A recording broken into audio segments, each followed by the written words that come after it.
Mesdames, Messieurs, bonjour et bienvenue aux informations. Le président du Conseil économique, social et culturel, Jamil Bitar, a remis hier le rapport annuel 2012 de son institution au Premier ministre Django Sissoko. C'est un recueil des attentes et propositions des Maliens. Nando Dambélé nous donne les détails. En remettant son rapport annuel au Premier ministre, le président du Conseil économique, social et culturel respecte une tradition, celle consacrée par l'article 107 de la Constitution de 1992. Document de 551 pages, le rapport annuel 2012 du Conseil économique et social se veut un recueil annuel des attentes, des besoins et des problèmes de la société civile malienne.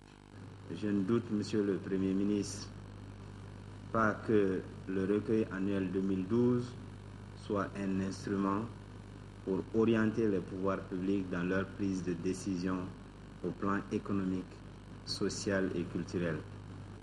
Recevant le document des mains du président du Conseil économique, social et culturel, le Premier ministre Django Sissoko l'a remercié et félicité pour la qualité du travail accompli. C'est le lieu vraiment de vous féliciter pour tout ce que vous avez déjà fait, pour ce que vous êtes en train de faire. Et malgré les difficultés actuelles, je salue votre initiative de poursuivre cette année encore votre mission à travers le pays et à l'extérieur de notre pays. C'est les vraies préoccupations de nos compatriotes. Tout en rappelant l'importance du rôle de la 8e institution de la République, le Premier ministre Django Sissoko a exhorté son président à persévérer dans sa mission et l'a rassuré de son soutien total. Rencontre hier des membres de la Commission électorale nationale indépendante CENI et de la Délégation générale aux élections. Objectif, comprendre les modes opératoires d'établissement des listes électorales par les commissions administratives et les processus d'élaboration du fichier électoral biométrique. C'était l'occasion d'évoquer le vote des personnes déplacées et des réfugiés. Adam Kodjo nous en parle. Dans la perspective de l'organisation des élections générales de 2013, le gouvernement de transition a dans sa feuille de route opté pour les fichiers biométriques. L'élaboration de ces fichiers exige un mode opératoire nouveau. C'est pour évidemment s'imprégner de cette nouveauté que la Commission électorale nationale indépendante s'est inscrite à l'école de la délégation générale aux élections. Ce qui est important, c'est les documents qui seront utilisés sur le terrain.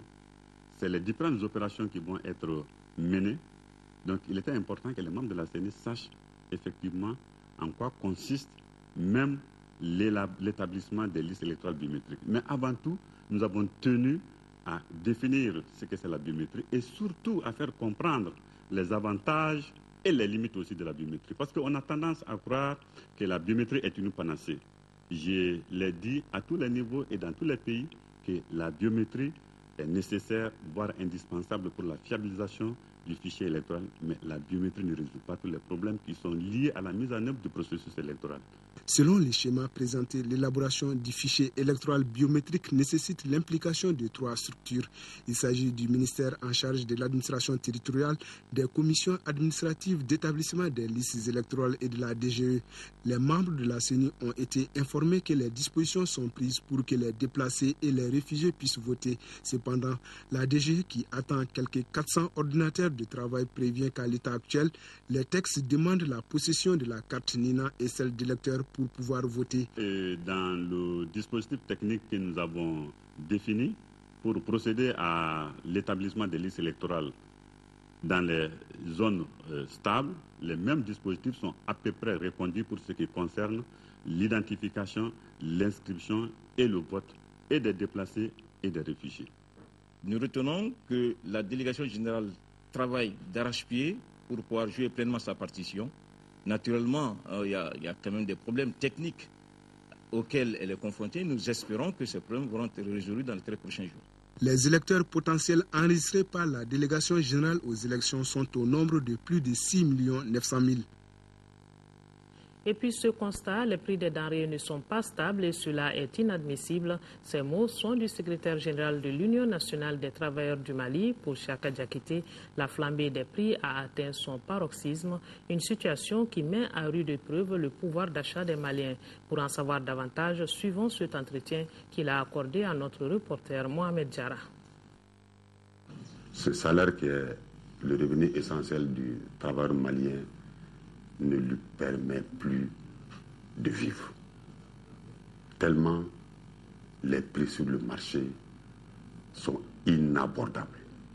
Sans prendre en compte l'équation revenu-prix sur le marché. Vous êtes sollicité d'avance pour fixer les prix? Comment ça se passe? En vérité, l'Union nationale des travailleurs du Mali, en son temps, avait demandé, et je pense pour qu'un gouvernement atteigne ses objectifs, il a besoin de beaucoup de stabilité, de cette paix pour le développement et la tranquillité de notre pays. Et c'est pourquoi nous, Union nationale des travailleurs du Mali, nous disons que ces prix qui sont en train de se fixer n'engagent pas la centrale syndicale. Nous avons demandé à nos militants que chacun fournisse un effort pour le patriotisme. Il y a des moments où il faut appliquer le véritable principe du partenariat. Aujourd'hui, l'UNTM lance cet appel au gouvernement et à tous les décideurs. Actualité hors du Mali, au Togo précisément, la fonction publique est paralysée par une grève de 48 heures. Le personnel des hôpitaux, de l'éducation, de l'administration publique demande au gouvernement une hausse des salaires et de meilleures conditions de travail et de retraite. Sans accord, dans les 2 jours, les grévistes menacent de reconduire leurs actions, cette fois-ci sans service minimum. Cette grève intervient aussi dans un contexte marqué par la rupture entre le gouvernement et ses opposants, dont certains sont même arrêtés.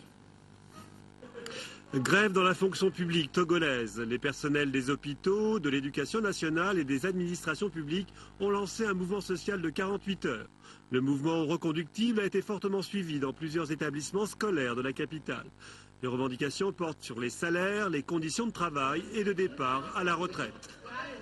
Que ce soit de l'enseignement, de la santé, l'administration générale, tout est paralysé. Ça veut dire que ce n'est qu'une partie remise. Si nous ne sommes pas satisfaits, dès lundi, nous entamons la 2e phase. Et ce serait la phase la plus dure. Il n'y aura même pas de service minimum. Une assemblée générale regroupant l'ensemble des syndicats de la fonction publique devait se réunir lundi soir pour envisager la suite du mouvement. Au fur et à mesure que nous allons constater la mauvaise foi du gouvernement, tous les travailleurs vont se rendre compte qu'il faut mieux s'associer à Synergie pour que la lutte soit encore plus intense. Si le gouvernement ne fait rien jusqu'à 17 h, je pense que la journée de mardi sera catastrophique. Cette agitation sociale intervient dans un contexte de forte tension politique. Des milliers de partisans de l'opposition ont manifesté la semaine dernière à Lomé pour demander la libération de plusieurs militants emprisonnés. Le gouvernement a demandé la suspension du mouvement de grève, condition préalable à l'ouverture de négociations. Une réunion d'échange ici au Mali entre le ministre de l'Énergie et de l'Eau et le directeur de l'Agence du développement des entreprises en Afrique. De cette réunion, il ressort que le besoin en énergie au Mali s'élève à plus de 630 milliards de francs CFA. Une réunion qui a été suivie par Youssouf Diakité. À travers cette réunion, les responsables de l'Agence de développement des entreprises en Afrique voulaient se faire une idée exacte des projets existants au niveau du département de l'énergie et de l'eau, avant de passer au financement des plus pertinents, du moins ce qui les intéresse. Nous avons toute une série de projets qui passent par la réalisation de centrales de production d'énergie, passent par la réalisation des lignes de transport, des lignes de distribution et même aussi par la maîtrise et l'efficacité énergétique. L'objectif recherché, selon les responsables de l'agence, est de faire contribuer l'énergie au développement durable du pays et surtout augmenter le taux d'accès à l'électricité qui est de 31% en milieu urbain et de 17% en milieu rural. Car les potentialités en éolien, en biomasse et en solaire existent et les besoins d'investissement s'élèvent à plus de 600 milliards de francs CFA pour le secteur de l'énergie. Nous réalisons des forages qui sont couplés maintenant avec des énergies renouvelables et qui permettent donc de réduire le coût de réalisation donc, de ce projet, donc rendre beaucoup plus accessible donc, ce projet aux populations les plus démunies. Le taux d'accès à l'eau au niveau national était de 76% au 31 décembre 2012. Mais plus de 1400 villages et fractions ne disposent pas de points d'eau. Alors, pour relever ces défis, les besoins financiers sont estimés à 40 milliards par an, toute chose qui inquiète le ministère de l'Énergie et de l'eau. Nos entreprises d'électricité et d'eau sont actuellement confrontées à des problèmes liés à la continuité et à la qualité de leur fourniture dans un contexte financier particulièrement tendu. La maîtrise de ces facteurs exige des investissements lourds dont la mise en œuvre pourrait être favorisée par des partenariats comme ceux attendus des entreprises européennes et maliennes. En tout cas, le ministre insiste sur la conjugaison des efforts, surtout l'accompagnement des partenaires financiers pour la réalisation rapide de ces différents projets. La première session 2013 de la Cour d'assises de Caille s'est ouverte hier. Une soixantaine d'affaires impliquant une centaine d'accusés sont inscrites au rôle de cette session des affaires qui vont de l'assassinat à la détention d'armes à feu ou de guerre. De Caille, le reportage de Kansoutou Kanouté. Pour sa première session au titre de l'année 2013, la Cour d'assises de Caille aura à juger 62 affaires, entre autres le vol, le viol, l'assassinat, la pédophilie, les coups mortels, et ce sont 111 accusés qui devront répondre de ces faits. Je ne vous demande pas, Monsieur le Président, autre chose que de débarrasser notre société malienne qui a envie de se développer, de le débarrasser des rebuts, de ceux qui ont choisi, Monsieur le Président, la violence comme voie, comme fin de moyen, Monsieur le Président, pour s'émanciper. C'est contraire à notre idéal de démocratie.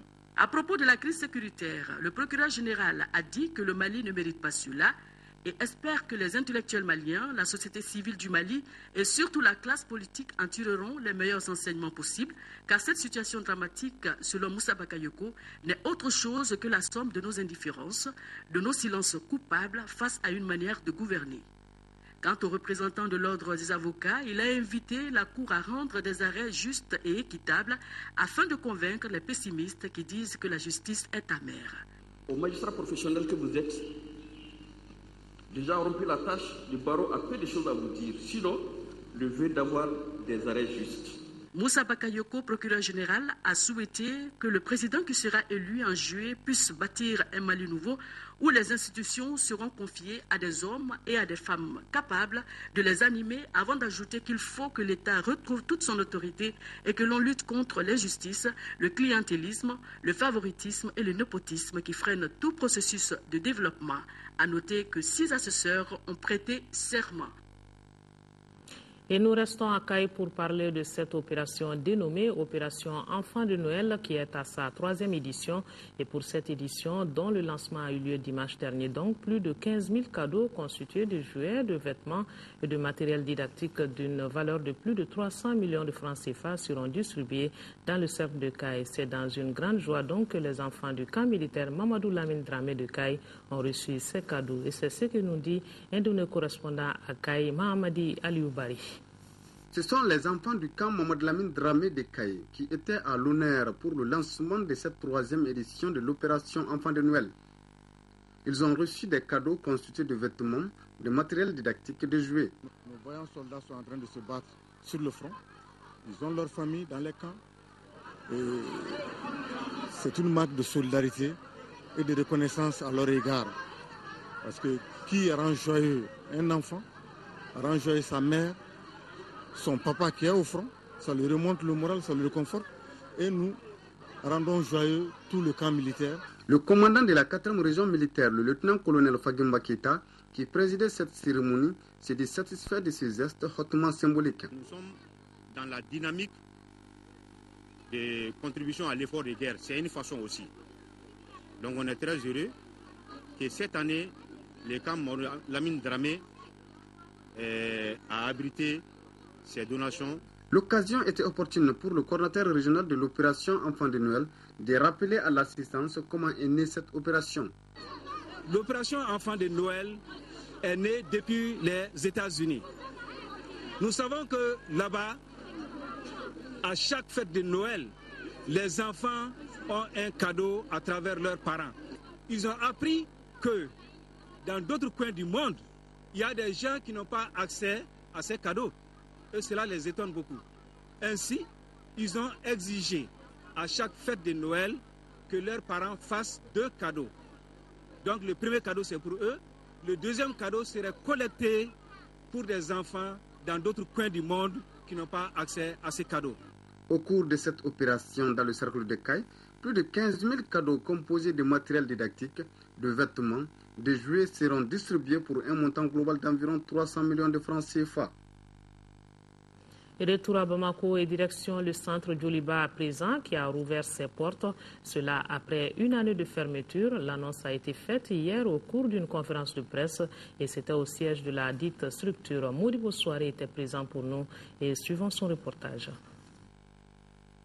Ce point de presse marque la reprise effective des activités du centre Djoliba de Bamako. La structure avait fermé ses portes en avril 2012 et remercié tout son personnel par la même occasion. Quelques mois après, une série de concertations a été menée auprès des personnes ressources sous la direction de Monseigneur Jean Zerbo, l'archevêque de Bamako, pour relancer les activités de ce centre historique avec bien évidemment de nouvelles orientations. En rouvrant désormais ses portes, le centre Djoliba met en veilleuse un certain nombre d'activités qu'il avait pratiquées pendant longtemps, comme la formation, la promotion féminine et l'enfance.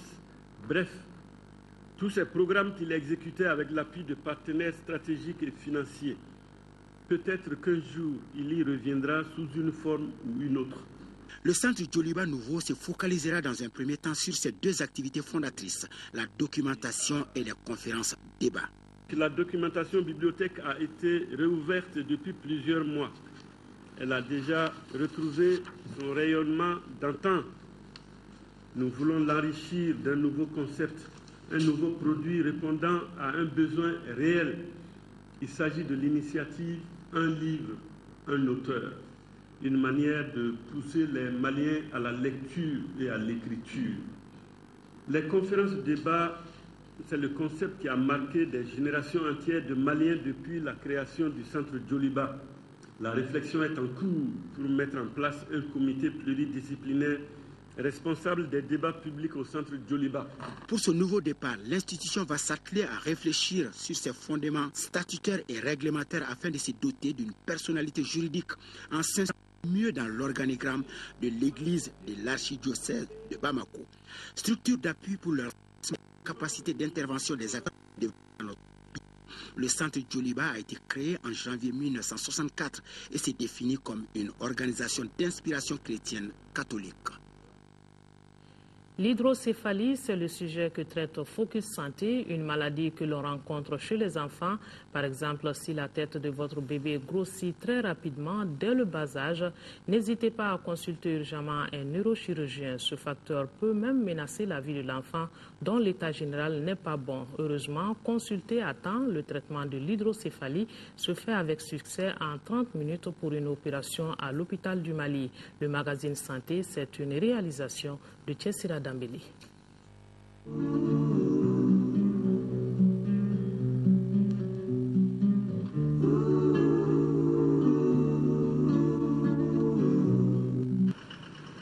Hôpital du Mali, le neurochirurgien opère un enfant de 20 mois pour une hydrocéphalie. La petite Aminata avait une tête si grosse qu'elle avait de la peine à la relever.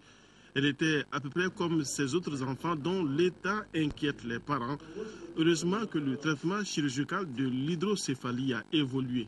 L'opération qu'on a faite aujourd'hui est une intervention neuroendoscopique qui consiste avec une petite ouverture, comme vous l'avez constaté, à descendre à l'intérieur du crâne, du cerveau, par les cavités de ventricule, à permettent la communication entre les ventricules.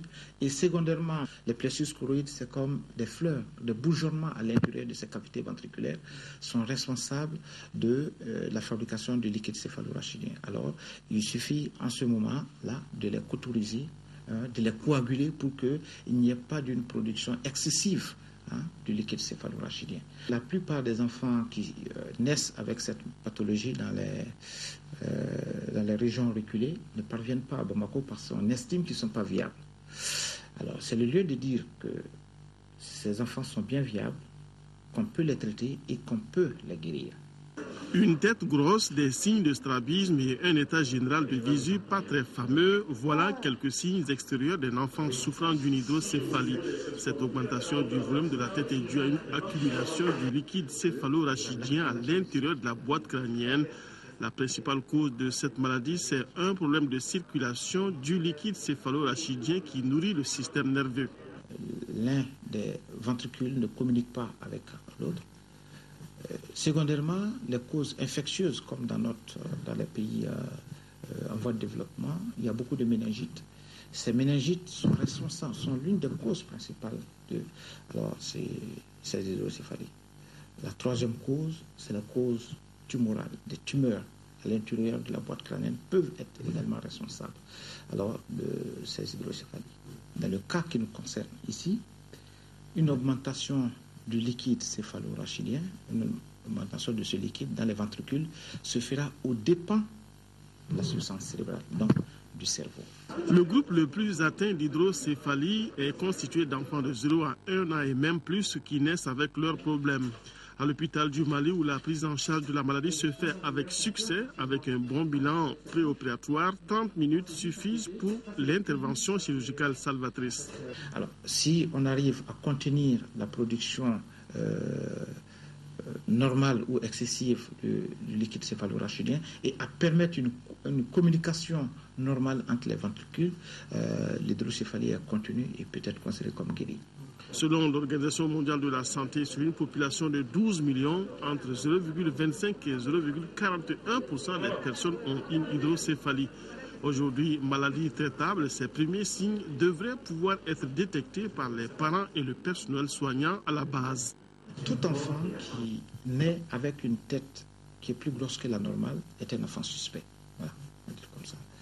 Et tout enfant qui fait un syndrome fébrile, chez nous on dirait un acéphalus ou une méningite, cet enfant doit être surveillé de près. Toute augmentation du volume de sa tête doit inciter la maman à se présenter dans les centres de santé.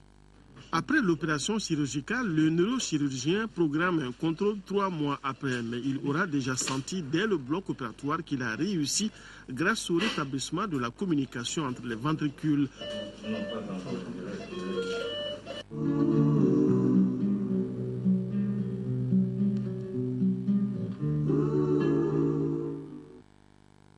Voilà, l'hydrocéphalie est mal qui se guérit heureusement et c'est sur cette page sport santé plutôt que se referme ce journal.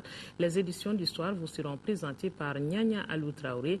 Merci de votre attention. Bonne suite de programme sur leur thème. Au plaisir de vous retrouver demain à 10h.